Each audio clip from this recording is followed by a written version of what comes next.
வீட்டில் தவறாமல் 6 நெய் தீபங்கள் ஏற்றி, நெய் தீபம் இல்லை அப்படின்னா சுத்தமான நல்ல நல்ல தீபம் ஏற்றி, வேல் இருக்கவங்க கட்டாயம் வேல் பூஜை பண்ணணும். வேல் பூஜை எப்படி பண்ணுறது?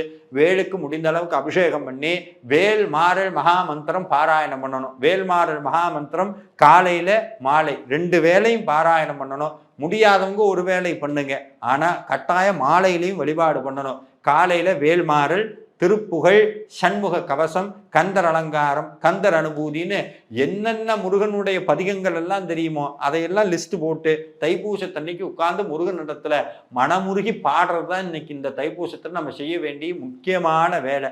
இந்த வழிபாட்டெல்லாம் வீட்டில் முடிச்சுட்டு அடுத்து கோவிலுக்கு போகணும். கோவிலுக்கு எப்படி போனால் வெறுங்கையை வீசிட்டு போகக்கூடாது. என்றைக்குமே கோவிலுக்கு போகும்போதும், இறைவனை பார்க்க போகும்போதும், அரசனை பார்க்க போகும்போதும், சன்னியாசியை பார்க்க போகும்போதும் வெறுங்கையை வீசிட்டு போகக்கூடாது. அதனால் கோவிலுக்கு போகும்போது, அது தைப்பூசத்தன்னை கோவிலுக்கு போகும்போது ஒன்று காவடியோடு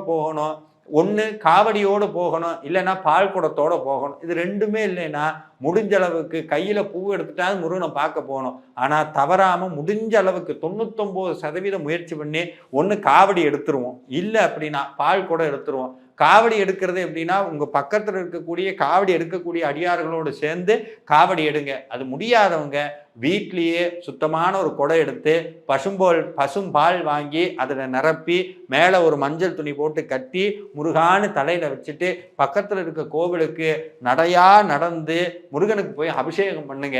அபிஷேகம் பண்ணிட்டு அங்கே உட்காந்து ஒரு திருப்புகழ் பாடுங்க. அவனிதனிலே பிறந்து மதலையனவே தவழ்ந்து அழகு பெறவே நடந்து இளையோனாய். இந்த திருப்புகழ் பாடுங்க. என்னென்ன திருப்புகள்லாம் தெரியுமோ அதெல்லாம் மனமுருகி பாடுங்க.